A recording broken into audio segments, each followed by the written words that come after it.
Shalom saudara, apa kabar? Pasti luar biasa, amin. Kita percaya penyertaan Tuhan senantiasa ada menyertai. Dimanapun apapun yang kita hadapi, percayalah Tuhan tidak jauh. Dia begitu dekat, hanya sejauh doa. Terus siap diberkati, tundukkan kepala sebelum kita menikmati firman Tuhan. Terima kasih kembali kesempatan kau berikan kepada setiap kami, Bapa, untuk kami boleh menikmati firman-Mu yang luar biasa berbicara. Urapi hamba-Mu, tantarkan perkataan-Mu di atas mulut bibir hamba-Mu, sehingga sungguh hari ini Tuhan, setiap kami yang mendengar firman Tuhan semuanya diberkati luar biasa. Di dalam nama Yesus kami siapkan hati kami. Semua yang siap diberkati sama-sama katakan amin. Haleluya. Buka bersama dengan saya firman Tuhan dari Daniel 5. Daniel 5 ayat 1 sampai dengan 6. Daniel 5 ayat 1 sampai dengan 6. Ya. Demikian firman Tuhan. Raja Belshazzar mengadakan perjamuan yang besar untuk para pembesarnya. 1.000 orang jumlahnya, dan di hadapan 1.000 orang itu ia minum-minum anggur. Dalam kemabukan anggur, Belshazzar memerintahkan orang pembawa perkakas dari emas dan perak yang telah diambil oleh Nebukadnezar, ayahnya, dari dalam bait suci di Yerusalem, supaya raja dan para pembesarnya, para istri dan para gundik, mereka minum dari perkakas itu. Kemudian dibawalah perkakas dari emas dan perak itu, diambil dari dalam bait suci rumah Allah di Yerusalem. Lalu raja dan para pembesarnya dan para istri dan para gundik, mereka minum dari perkakas itu. Mereka minum anggur dan memuji-puji dewa dari emas dan perak, tembaga, besi, kayu, dan batu. Pada waktu itu juga tampaklah jari-jari tangan manusia menulis pada kapur dinding istana raja di depan kaki Dian, dan raja melihat punggung tangan yang sedang menulis itu. Terus, kalau kita teruskan ayat 6, dan raja menjadi pucat, dan lalu raja menjadi pucat, dan pikiran-pikiran yang menggelisahkan dia sendi-sendi pangkal paha menjadi lemas, dan lututnya beruntukan. Haleluya. Ini yang terjadi. Raja Belshazzar sedang pesta. Orang siapapun kalau sedang lagi pesta, enak-enaknya, ramenya pesta, sedang bermabuk-mabukan di sana, tiba-tiba saudara ada punggung tangan yang menulis. Ada punggung tapi nggak ada manusianya. Siapa? Kalau saudara dan saya, kalau kita pun ada di sana, kita pasti ada ketakutan. Itu yang terjadi, saudara. Itu yang terjadi di sana. Saudara, dari peristiwa seperti ini banyak di dalam Alkitab, dan ini menjadi pembelajaran buat saudara dan saya. Ingat, waktu kita lagi senang, jangan pernah mengambil keputusan. Kenapa? Seringkali tidak tepat. Kenapa? Senang kita.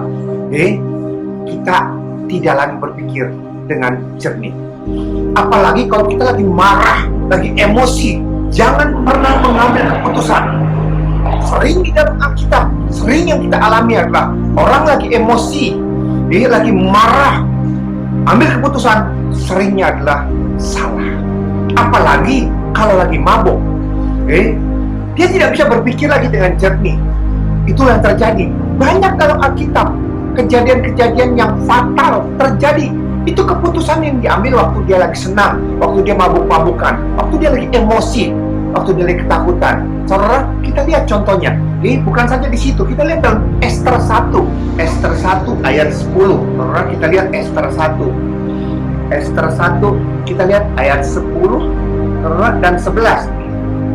Pada hari yang ketujuh, ketika raja riang gembira hatinya karena minum anggur, pesta sampai 7 hari, saudara.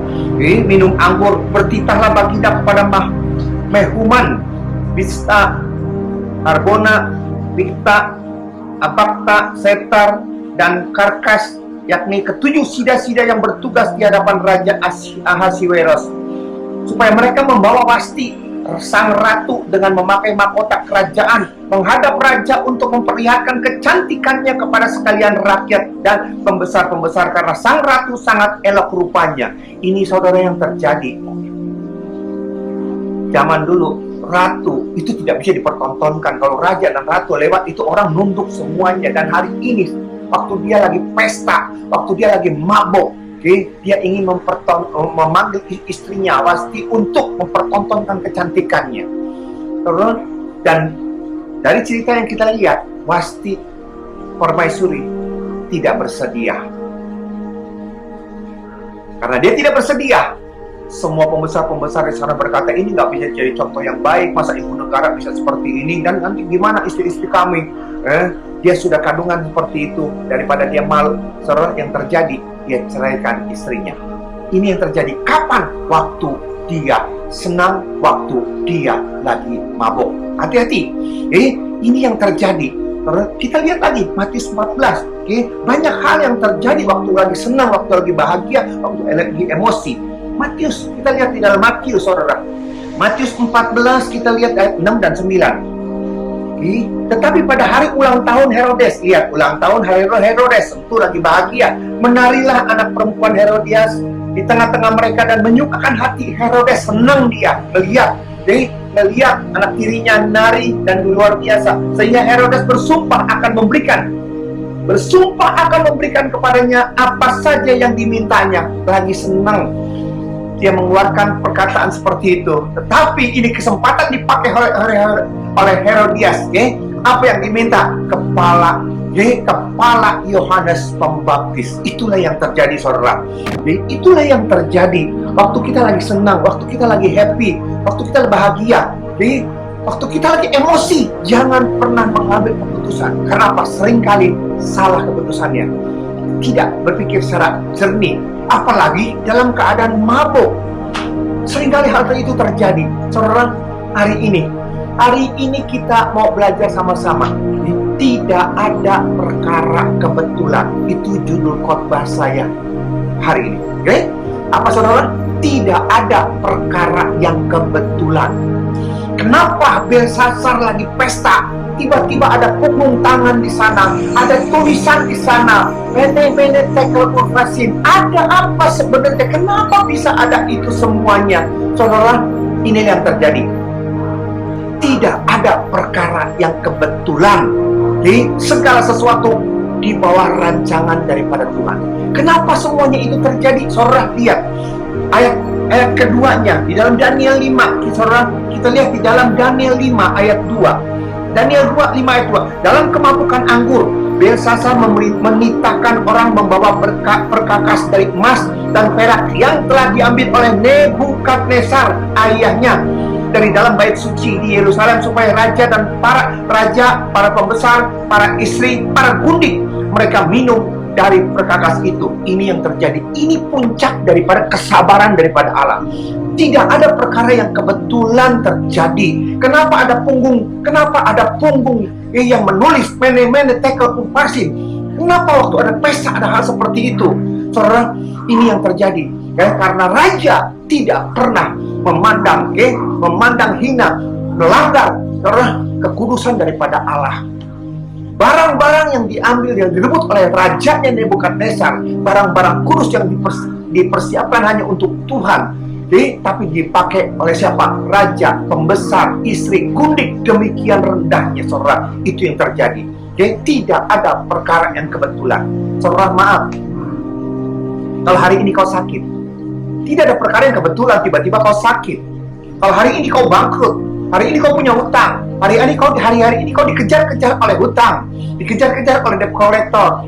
Maaf, ini perkara tidak ada yang kebetulan. Tidak mendadak langsung ada kita rugi, tidak mendadak langsung kita sakit, tidak mendadak langsung kita punya persoalan. Tidak semuanya itu, saudara. Tidak ada perkara yang kebetulan. Segala sesuatu ada tahapan-tahapan. Tetapi kenapa semua terjadi? Karena ketidakpekaan saudara dan saya. Seringkali kita tidak peka. Tuhan berbicara seperti itu, sehingga masalah makin menumpuk dan akhirnya vonis daripada Allah, Mene tekel urvasin, ditimbang, ternyata terlalu ringan, pas keluar, habis dia. Itu yang terjadi. Saudara, saya berdoa hari ini, kita belajar sama-sama hari ini supaya kita boleh mengerti, supaya kita memiliki kepekaan. Ingat, tidak ada perkara kebetulan. Kalau sampai ada masalah, problem, saudara, jangan cepat-cepat kita mau datang kepada Tuhan. Tuhan selesaikan, Tuhan sembuhkan, Tuhan pulihkan, Tuhan lepaskan. Jangan cepat-cepat kita berdoa seperti itu. Tidak kebetulan masalah ada menyertai kita. Tidak kebetulan problem pergumulan menyertai kita. Segala sesuatu ada alasannya. Tidak kebetulan. Kita mundur sejenak, kita lihat saudara, ketidakpekaan, ketidakpekaan kita untuk melihat bagaimana Tuhan berbicara kepada kita. Akhirnya segala sesuatu mubazir dan akhirnya kita mengalami semuanya itu. Kita lihat saudara, kita lihat contohnya saudara. Daniel 4 ayat 20. Daniel 4 ayat 20 saudara. Daniel 4 ayat 20. Belshazzar, bapaknya Nebukadnezar, terlalu sembrono Belshazzar, sehingga apa? Dia tidak mau belajar dengan apa yang dialami oleh bapaknya. Saudara, kita lihat peristiwa bapaknya juga. Daniel 4 ayat 20. Daniel 4 ayat 20. Pohon yang tuanku lihat itu. Jadi ada Nebukadnezar mimpinya ada pohon yang tuanku lihat itu yang bertambah besar dan kuat, tinggi sampai ke langit, dan yang terlihat sampai ke seluruh bumi. Daun-daunnya indah, buahnya berlimpah-limpah, padanya ada makanan bagi semua yang hidup. Yang di bawahnya ada binatang-binatang di padang, dan di dahan-dahannya bersarang burung-burung di udara. Saudara, dengan kata lain, tidak ada perkara yang kebetulan, ada amin. Raja bisa diberi mimpi.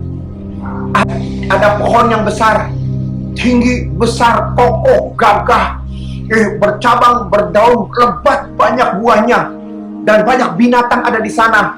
Dan semua binatang bisa makan di tempat itu, di pohon itu.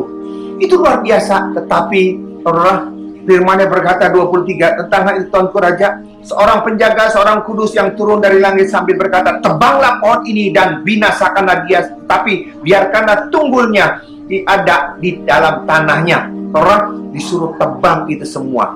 Apa cerita ini? Ada apa maksudnya? Kenapa Tuhan berikan seperti ini? Saudara, ini peringatan Tuhan. Tidak kebetulan semuanya. Tuhan tidak lagi iseng memberikan mimpi seperti itu. Karena ini Tuhan memberikan peringatan kepada Nebukadnezar. Inilah yang terjadi. Kalau kau tidak mau berubah, ditebang, dibinasakan engkau. Apa yang harus dilakukan? Ada Daniel di sana, ayat 27. Jadi raja, biarlah nasihatku berkenan pada hati tuanku. Lepaskanlah diri tuanku daripada dosa, dengan melakukan keadilan daripada kesalahan, dengan menunjukkan belas kasihan terhadap orang yang tertindas. Dengan demikian kebahagiaan tuanku akan dilanjutkan. Ini jalan keluarnya. Tidak kebetulan semuanya ini, tetapi Tuhan sebelum dia melakukan hukumannya, dia berikan mimpi kepada Nebukadnezar. Karena Nebukadnezar mendengarkan itu semua. Dia dengar itu semua. Tapi kita lihat, terus kita lihat ayat 29. Dia ngikutin nasihat daripada si Daniel. Tetapi saudara, yang terjadi adalah cuman kuat 12 bulan. 29.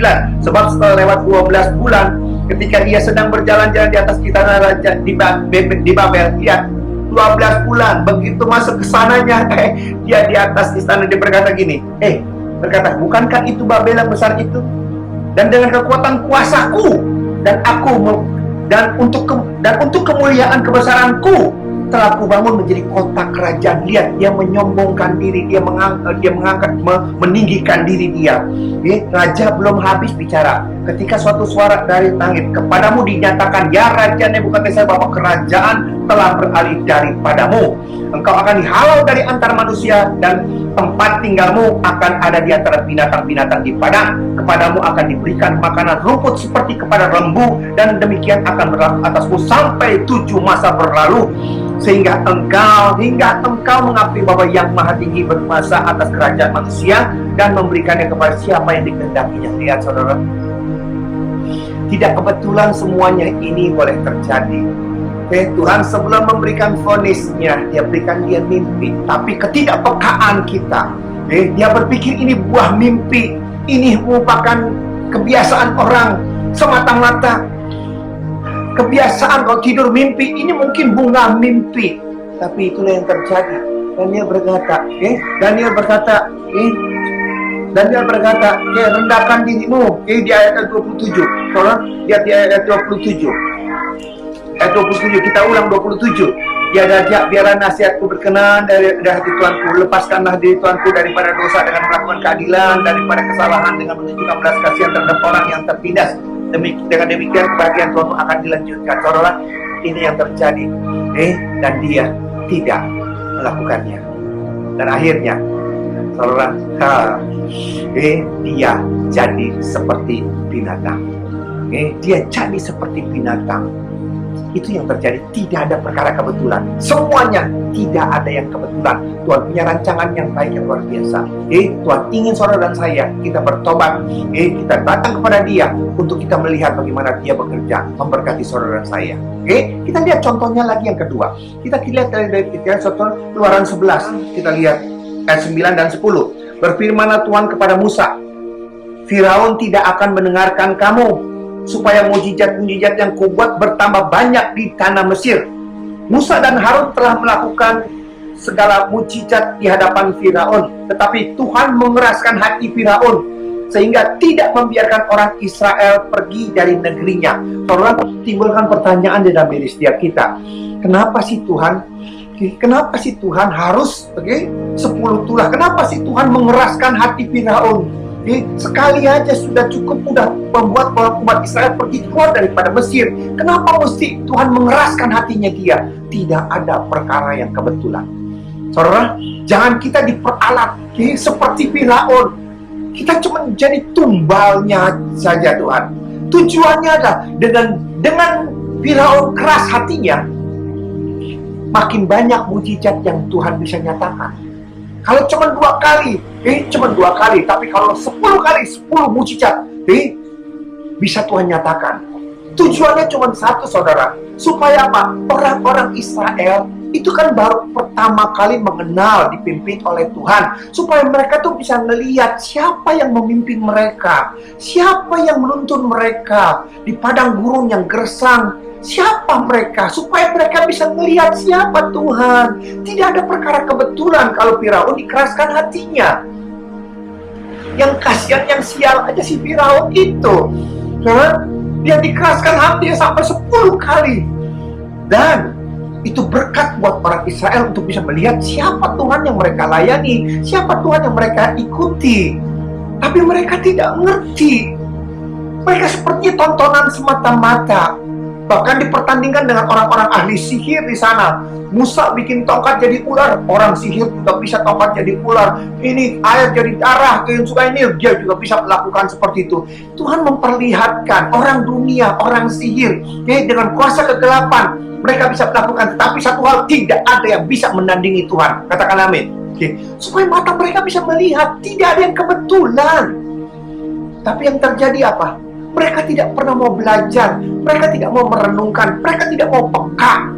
Waktu mereka punya masalah, apa yang keluar dari mulut mereka? Emang tidak ada kuburan? Kenapa kau bawa kami ke tempat ini? Emang tidak ada ini? Enakan di Mesir. Mereka mau kembali jadi budak di sana daripada bebas karena dilepaskan oleh Tuhan Yesus. Seorang sakit hati Tuhan melihat perlakuan mereka. Tuhan sudah mempertontonkan, memperlihatkan siapa Dia. Tapi mereka tidak pernah mau melihat itu semua. Saudara, halo, tidak kebetulan semuanya ini terjadi. Kalau semuanya ini terjadi, ingat ada rencana Tuhan yang luar biasa di sana. Saya ingat ada satu ilustrasi, saudara, saya baca. Ada pangeran, dia hobinya berburu. Saat itu dia berburu, dengan kuda buannya, dengan kuda dia naik. Dia ditemani dengan burung Garuda. Dengan burung Garuda yang sudah dipelihara dari kecil. Ini jinak luar biasa, terbang ke sana melihat ada keadaan seperti itu kan. Ini luar biasa, saudara. Itu jinaknya luar biasa, patuhnya luar biasa. Itu burung Garuda, burung elang. Saudara, sampai suatu saat sudah saking lelahnya dia perlu minum. Dia perlu minum, ada sungai di situ, saudara, ada lembah gitu kan, ada lembah gitu, ada curam gitu, gunung itu kurang lebih hampir 2 meteran, dan turun di sini ada sungainya. Begitu dapat air, ada ketemu dengan sumber air, si pangeran turun, langsung ambil gelas muknya dia ambil, dia siap untuk minum. Tapi yang terjadi adalah saat dia mau minum, itu burung elangnya tabrak kaki ini dan air tumpah. Dia berkata, iseng banget. Mau minum, tunggu dulu dong. Aku dulu yang minum, mau minum kan. Dia ambil lagi cupnya, dia ambil air lagi. Begitu dia mau minum, dihantam lagi. 2 kali, 3 kali, begitu terus. Akhirnya sebel dia. Ambil lagi, dia sengaja ambil lagi seperti ini, tapi dia udah siapkan di sini. Dia udah siapkan di sini kayu. Begitu masuk ke sini, burung elangnya datang langsung dipukul. Jatuh terguling-guling dia. Jatuh terguling-guling. Balik ke sana. Dia pikir udah seperti itu, kapok dah itu burung elang. Dan burungnya terbang lagi. Dia ambil lagi. Begitu dia mau minum, tetap walaupun sayapnya udah banyak rontok, udah istilahnya udah nggak sempurna, tapi dengan terpaksa dia hantam lagi, jatuh lagi. Tapi dia berkata, kurang ajar ini burung. Udah melunjak dia. Udah melunjak terlalu jauh dia. Ini nggak boleh dibiarkan seperti ini. Cuma aku rawat engkau. Kau kurang ajar sama majikanmu. Kau tidak tahu aku haus seperti ini. Saudara, dia usir itu. Saudara, jadi dia di sini sungai. Ini ada seperti bukit begitu, kurang lebih 2 meter. Itu burung nangkring di sana. Air turun dari sini turun ke sini. Burung nangkring di sana sambil ngeblek-blek karena udah sakit, dia udah luka. Diusir, itu burung tidak terbang. Akhirnya si pangeran naik ke atas. Untuk apa? Untuk mukul, ngusir itu burung. Dia udah siap-siap mukul. Dia udah sampai di atas, udah siap untuk mukul seperti itu. Apa yang terjadi? Begitu dia mukul, yang dia lihat air turun dari atas ke bawah. Ternyata di atas ini ada bendungan. Apa yang terjadi, saudara? Ada bangkai binatang di sini. Uletnya begitu banyak. Air melewati ini semua turun ke bawah. Dan dia mau ambil air dari bawah. Dia untuk mau minum. Itu air sudah tercemar, racun ada di situ. Udah pasti dia akan sakit. Pasti dia akan ngalami. Begitu dia lihat ada binatang, begitu dia lihat ada bangkai, ada yang busuk, ada ulat, dia tahu dah, dia ngerti dah. Ternyata ini elang. Dia tidak kurang ajar buat pangerannya. Ini Pak, ini elang tidak bisa berkata-kata, tapi yang dia bisa lakukan adalah tindakan. Dia usik ini semuanya, supaya tuannya jangan sampai minum, supaya tuannya jangan sampai celaka. Tapi ketidakpengertiannya, karena apa? Karena keinginannya, karena hausnya, karena mau minum itu yang membuat dia tertutup. Dan akhirnya dia tidak bisa melihat, berpikir secara logis. Begitu dia lihat itu burung elangnya, dia tidak jadi pukul, dia ambil langsung, dia belai, dia usap, dia berkata, maaf ya, aku bodoh, aku tidak bisa mengerti, aku tidak tahu apa yang kau inginkan. Terima kasih, kau selamatkan aku. Saudara, itulah yang terjadi. Seringkali kita melihat masalah problem, kita berkata Tuhan itu kejam. Kenapa Tuhan? Kenapa Tuhan? Kenapa Tuhan tidak tolong? Saudara, kita tidak mengerti. Tidak ada perkara yang kebetulan menghadapi yang kita hadapi itu tidak ada perkara kebetulan. Segala sesuatu ada rancangan Tuhan. Saudara, ayat yang terakhir, Roma 13 ayat 1. Roma 13 ayat 1. Gimana? Ayat 1 dan 2. Tiap-tiap orang harus tunduk kepada pemerintahan yang di atasnya, sebab tidak ada pemerintahan yang tidak berasal dari Allah, dan pemerintahan-pemerintahan yang ada ditetapkan oleh Allah. Ingat, sebab itu barang siapa melawan pemerintah, ia melawan ketetapan Allah, dan siapa melakukannya akan mendatangkan hukuman atas dirinya. Oh saudara, tidak ada yang kebetulan. Tuhan tidak macam-macam. Yang pegang otoritas itu adalah Tuhan. Engkau boleh jadi raja, Belshazzar kau boleh jadi raja, Nebukadnezar kau boleh jadi raja, tapi raja di atas segala raja adalah Tuhan. Yang ngatur segala sesuatu Tuhan. Karena engkau tidak bisa ngatur kerajaan dengan baik, Belshazzar, malah kau berfoya-foya dengan pengusaha-pengusaha, dengan istri, dengan gundik, melanggar kekudusan daripada Allah. Tuhan berkata ini udah waktunya. Dia kirimkan peringatan mene tekel uvaksin. Artinya apa? Ditimbang. Engkau bukan mementingkan negara menjadi alat daripada tangan Tuhan, tetapi engkau memperkaya diri sendiri, berfoya-foya, tidak mementingkan rakyat. Sudah cukup sampai di situ. Di PHK langsung mati dia besoknya, saudara. Ini yang terjadi. Nebukadnezar dengan menyombongkan diri dan berkata, itu kan Babel, itu kan kekuasaanku, itu kan karena aku, itu kan gitu. Belum selesai dia ngomong, jadi binatang dia. Tuhan bisa mengangkat dan Tuhan juga bisa merendahkan. Tidak ada kebetulan semua segala sesuatu. Kenapa tidak ada kebetulan? Karena apa? Karena yang pegang otoritas Tuhan. Dan Dia mau setiap kita. Dia mau saudara dan saya diberkati. Karena itu tidak kebetulan kalau kita punya masalah, kalau kita punya sakit penyakit, kalau kita punya hutang. Tidak kebetulan. Seringkali tanpa kita sadar, kita datang minta menyelesaikan masalah hutang kita, kesehatan kita. Kita seringkali datang hanya untuk menyelesaikan seperti itu. Tetapi sungguh saudara, tidak ada perkara yang kebetulan. Kenapa kau tidak duduk diam dan berkata, Tuhan, melalui masalah ini, melalui sakit ini, melalui hutang ini, melalui pergumulan ini, sebenarnya kau mau berbicara apa Tuhan? Singkapkan kenajisan yang ada dalam diri saya Tuhan, supaya aku bisa memperbaikinya, supaya aku bisa bertolak pergi, meninggalkan itu semua. Terlalu mudah buat Tuhan untuk menyembuhkan, amin. Terlalu mudah buat Tuhan untuk membereskan segala hutang-hutang kita, saudara dan saya. Tetapi satu hal yang Dia inginkan adalah kita sadar gitu loh atas segala sesuatu. Biarlah dengan peringatan-peringatan seperti ini kita mulai peka dan mendekatkan diri kepada Tuhan dan bukan menjauh daripada Tuhan. Terus ada orang yang berkata, COVID-19 seperti ini, COVID-19 belum selesai, udah ada COVID Delta dan COVID yang lain, nanti kita bagaimana? Bagaimana sih? Tuhan ada nggak sih? Soalnya saya cuma berkata kepada jemaat berkata ini, kau tidak tahu akan masalah seperti apa yang terjadi. Dalam keadaan seperti ini, kau bersungut-sungut dan kau marah-marah seperti Tuhan ada tidak kapan? Tuhan kapan? Kenapa?